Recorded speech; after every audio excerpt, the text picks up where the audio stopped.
Assalamualaikum warahmatullahi wabarakatuh. Perkenalkan, saya Zaki Fikran Kasmada dengan NIM F1G1230038. Pada kesempatan ini saya akan menjelaskan tentang basis data. Sebelum masuk pada contoh penggunaan database, kali ini saya akan menjelaskan terkait cara pemilihan jenis database yang tepat. Pemilihan jenis database yang tepat sangat bergantung pada kebutuhan spesifik sistem atau aplikasi yang akan dikembangkan. Ada beberapa faktor utama yang perlu dipertimbangkan dalam menentukan sebuah database yang ingin kita gunakan. Antara lain adalah jenis data dan kompleksitasnya. Struktur dan sifat-sifat yang akan disimpan akan mempengaruhi pemilihan database itu sendiri. Kedua, volume data. Jumlah data yang akan dikelola juga menjadi sebuah pertimbangan yang perlu dipertimbangkan dalam memilih database.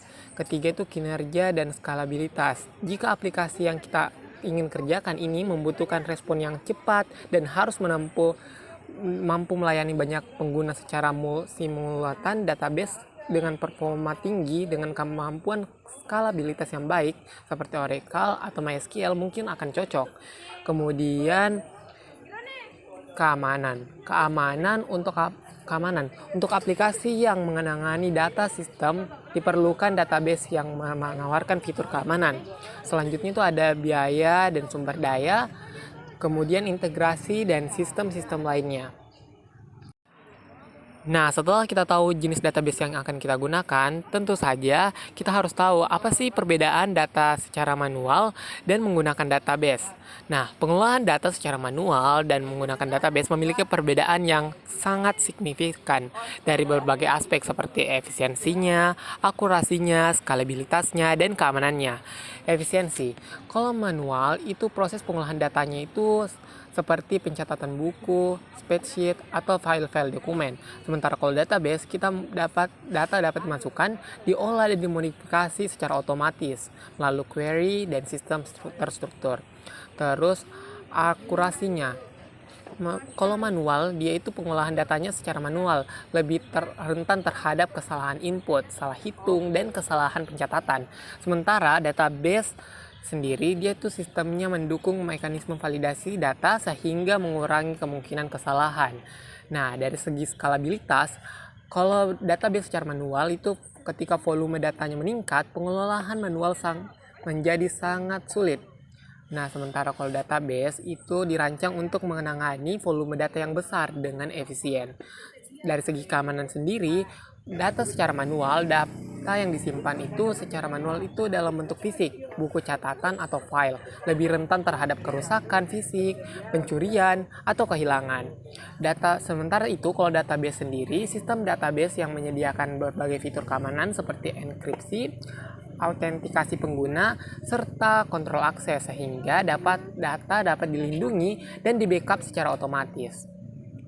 Selain itu, ada banyak sekali hal-hal lain yang mungkin dapat mendukung bahwa database itu lebih baik daripada pencatatan secara manual. Oke, kita langsung saja pada percobaan MySQL kita. Nah, MySQL di sini kita aktifkan MySQL kita dulu dengan MySQL new dan root. Oke, di sini MySQL kita sudah terbuka.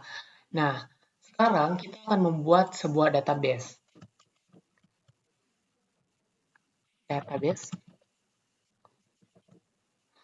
Database ini kita akan kasih nama misalnya sekolah. Oke, di sini kita telah membuat sebuah database sekolah.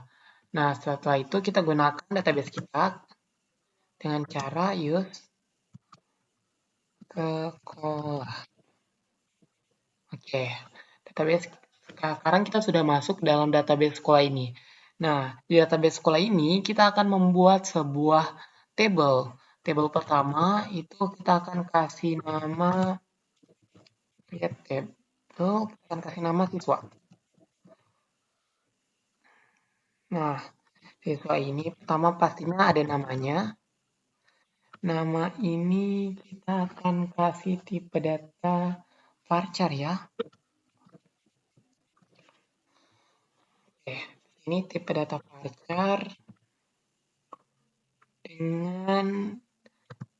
dengan indeks 5. Oke. Langsung terus yang kedua kita kasih kelas.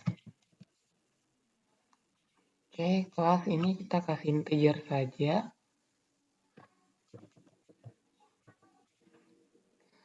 Terus setelah itu kita kasih apa ya? Setelah kelas itu kita kasih NISN.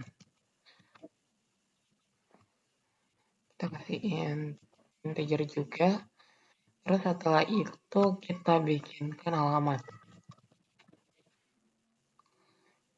Atau kita kasih varchar.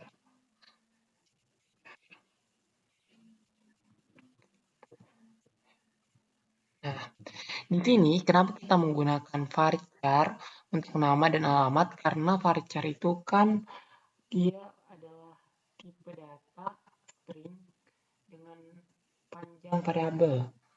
Jadi dia tuh berupa karakter. Nah, sementara kelas dan nim itu kita gunakan NISN itu kita pakai integer karena dia itu berupa angka-angka. Beda dengan nim yang dimana kalau nim itu kan gabungan antara huruf dan angka. Makanya biasanya nim itu kita gunakan varchar. Tapi NISN itu pure menggunakan angka saja. Makanya di sini kita menggunakan integer. Oke, di sini kita sudah membuat sebuah table. Nah, sekarang kita buat lagi table baru. Misalnya kita buat tabel guru. Nama guru pastinya,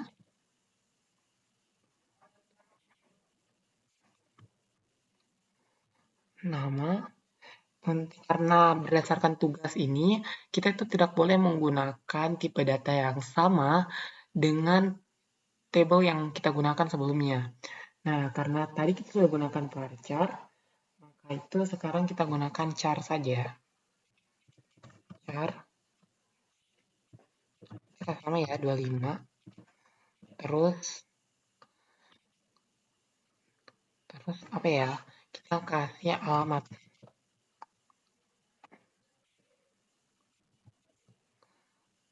Oh, ya, kita kasih alamat. Atau kita kasih pelajaran aja. Kita, atau pelajaran. Pelajaran. Kita kasih varchar juga.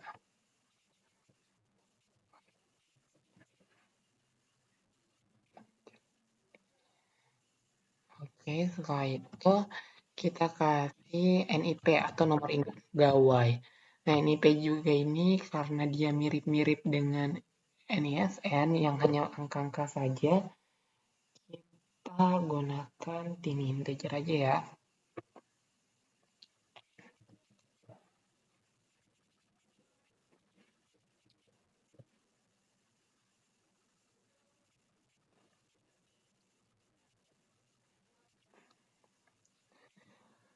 Oke, terus apa lagi ya? Misalnya guru ini mengajar di kelas berapa, jadi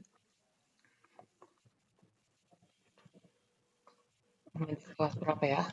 Misalnya dia ini guru mengajar yang di kelas berapa gitu. Misalnya kelas 1, kita kelas 2. Nah, di sini kita kasih ini aja ya supaya sama dengan NIP.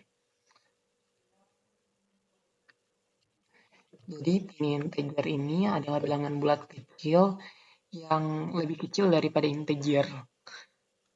Oke, ini kita langsung tutup.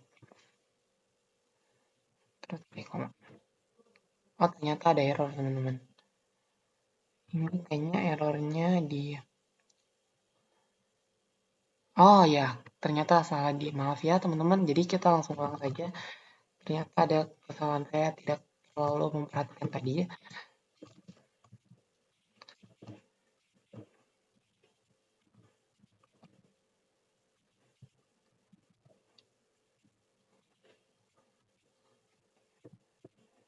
Nah, kesalahan kita itu di sini teman-teman. Di pelajaran ini. Ya, di sini ya teman-teman salahnya kita. Salahnya itu harusnya itu pelajaran, terus dia langsung itu char berapa. Kita gunakan sama ya teman-teman dengan nama char. Kita kasih samain aja. Misalnya 25 lah. Kita kasih sama 25, terus di sini NIP harusnya sih udah betul ya. Kalau yang NIP ini ini integer dan underscore. Wah, aduh, kejar tapi nggak apa-apa. Kita pakai ini aja, terus ini int. Oke, harusnya udah benar ya teman-teman. Semoga. Ya, oke, ternyata udah benar. Nah, kita langsung saja kita buat tabel ketiga. Misalnya kita mau buat apa ya? Mata pelajaran kali ya. Kita buat mata pelajaran.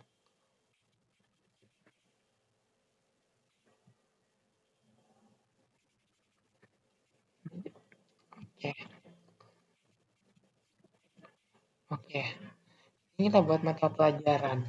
Nah, pertama mata pelajaran itu pastinya ada nama mata pelajarannya ya. Nah, karena tadi car udah, parcel juga udah, jadi kita pakai yang agak panjang dikit.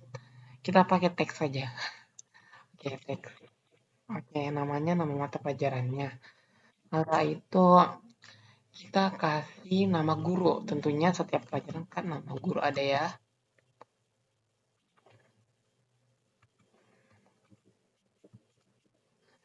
Kita kasih teks juga. Samain aja sama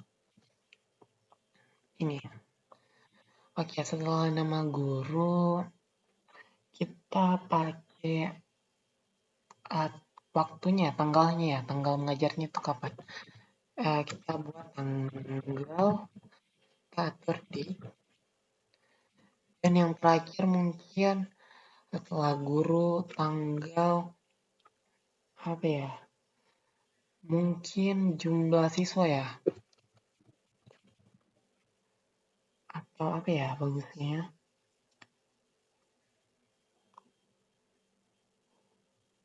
Oke ya, kita pakai jumlah siswa saja, siswa.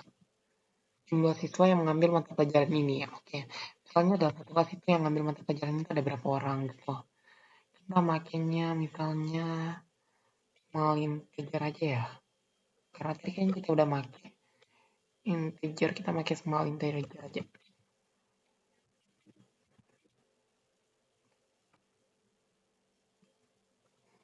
Oke, semoga bisa ya teman-teman. Oke, nah di sini untuk menampilkan karena kita sudah buat 3 tabel, jadi kita bisa tampilkan ketiga tabel itu dengan menuliskan show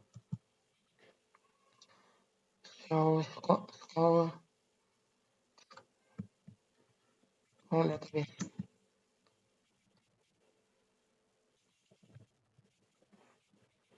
Aduh, ternyata salah. Berarti show saja kayaknya.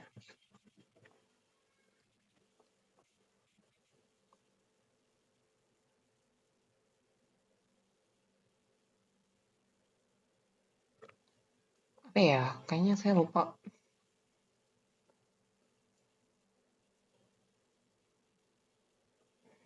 Mungkin kita apa ya? Show tables.